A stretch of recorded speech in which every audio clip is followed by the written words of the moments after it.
The sky was the color of dying embers, gold and rust bleeding into the horizon. The land stretched out in every direction, quiet and cruel, where the wind whispered secrets that no one lived long enough to hear. A wagon lay splintered across the plain, its wheels half buried in dust, and beside it a small figure crouched, trembling. A little girl, barefoot, hair tangled with ash, her lips cracked from thirst. She held a torn blanket to her chest, as if it were a living thing. Somewhere nearby, something moaned softly in the wind. Maybe the wood, maybe the ghosts. Then came her sob, fragile and human, the kind of sound that cut through the emptiness like a prayer. That cry found its way to a man riding through the dusk, a Comanche hunter named Tayan. He was a solitary figure, lean and weathered, his horse, Raven, moving slow beneath him. He stopped when he heard the sound again, faint but unmistakable. He dismounted, scanning the ground with eyes that had learned to track both man and memory. The cry came again, closer now. When he reached her, the child did not run. She only looked at him with eyes so wide and lost they could have swallowed the whole sky. She whispered about her mama, about how she wouldn't wake up. Nearby, the wagon's charred remains told their story, settlers, ambushed by bandits or worse. Tayan knelt, offering her water from his canteen. The girl drank with trembling hands, and something stirred inside him, something he had buried years ago beside a small grave on a winter hill. "What's your name?" he asked softly. "Ellie Mae," she breathed. She was too weak to walk. He could have left her, should have, perhaps. The nearest town would look at him with hate before they'd ever thank him. But the thought of leaving that little girl to die under the open sky broke something in him that had been hard too long. He wrapped her in his blanket, lifted her onto Raven's back, and rode toward the fading sun. The sky burned red, as if the earth itself was mourning. By nightfall, they found a creek and made camp. He roasted what little meat he had left, the firelight trembling across their faces. Ellie watched him with quiet fascination, half afraid, half trusting. When thunder rumbled across the plains, she crept closer. He said nothing, only draped his coat across her shoulders. The sound of rain on the canvas of the night filled the silence between them. When he looked at her, he didn't see a settler's child or an orphan. He saw his sister again, the one he hadn't been able to save. Morning came soft and gray. He decided to take her to Dry Creek, though every instinct told him not to. As they rode, Ellie began to hum a tune, broken but sweet, the kind of song that seemed to mend the cracks in the air. Tayan didn't know the words, but the melody settled deep in his chest. When they entered the town, the world went quiet. Men outside the saloon stopped talking, eyes narrowing, jaws tightening. A Comanche on a horse carrying a white girl was a sight that stirred every old hatred the dust had ever buried. "He's got one of ours," someone muttered. "Call the sheriff." Sheriff Tom Whitlow came out, broad-shouldered, a hand resting near his gun. "That girl yours?" he asked. Ellie clung to Tayan's leg, shaking. "Found her," Tayan said. "Wagon burned." His English was rough, but his meaning was clear. The sheriff's gaze stayed hard. "We'll see about that." He sent for Martha Greer, the schoolteacher, the one woman in town who still believed kindness was worth the risk. Martha came quickly, her dress dusty, her eyes steady.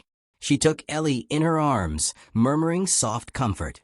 When her gaze met Tayan's, something unspoken passed between them, a flicker of recognition, of shame. She saw the truth in his face, even if no one else would. "He saved her," she said quietly. The sheriff frowned, but didn't argue. "We'll keep him under watch," he said, "till we know what's what." Tayan didn't fight it. He sat on the porch outside the jail, silent as stone, while the townsfolk gathered to whisper.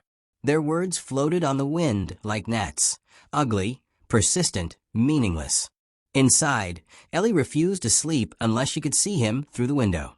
Martha stayed with her, humming the same little tune. "She trusts him," she said to the sheriff. That should mean something. By morning, Ellie's voice broke the silence. She told them what she remembered, bandits, not Indians. A man with a scar and a red scarf. The sheriff looked at Tayan, and something in his expression cracked. "Guess I owe you an apology," he muttered. Tayan didn't answer. He just nodded once, eyes fixed on the horizon. They rode together that afternoon, the sheriff and the hunter, following the tracks that led from the burned wagon. The trail was clear, and the evidence plain. Ellie's story had been true. The bandits were long gone, but the truth had a way of lingering like dust in the wind. When they returned to town, Martha and Ellie were waiting by the church. Ellie ran to Tayan before anyone could stop her, throwing her arms around his waist. He stood still for a moment, then rested a rough, gentle hand on her head. The sheriff cleared his throat. "Seems we misjudged you," he said. "Town owes you more than we can pay." Tayan looked down at the child and then at Martha. "No debt," he said softly. "Just a life not lost." The townsfolk shifted, uneasy with their guilt. Martha smiled faintly. "Maybe that's what saving someone really means," she whispered. Days passed. Ellie grew stronger, her laughter returning in small bursts that lit the air around her. For the first time, Dry Creek felt less like a cage of fear, and more like a place learning to breathe again. Word spread about the Comanche who'd saved a settler's child, about the girl who called him friend. Some still sneered, but even they spoke his name with a kind of quiet respect. When Ellie's kin arrived to take her east, she clung to him, tears streaking her dusty cheeks. "Don't want to go," she whispered. He knelt beside her, reaching into his pouch. From it, he pulled a small eagle feather, white and gold at the tip. "Keep this," he said. "Wind will always find you." She nodded, clutching it tight as though it could hold the memory of him forever. Martha stood nearby, her eyes soft and knowing. She had grown used to his silence, the way it spoke louder than most men's words. She wanted to say something, thank you, maybe more, but the words caught in her throat. He only gave her a small nod, the kind that carried more meaning than any speech could.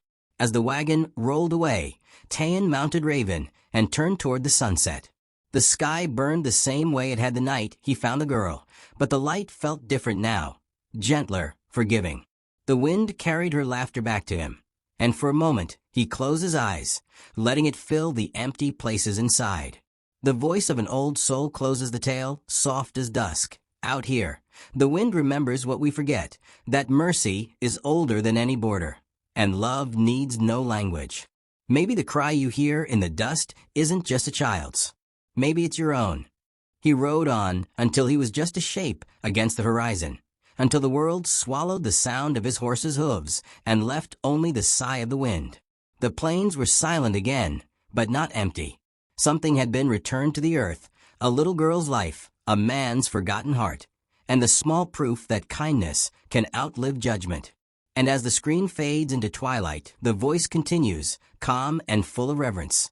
If you believe in mercy, in the quiet power of doing what's right even when the world turns away, then stay with us.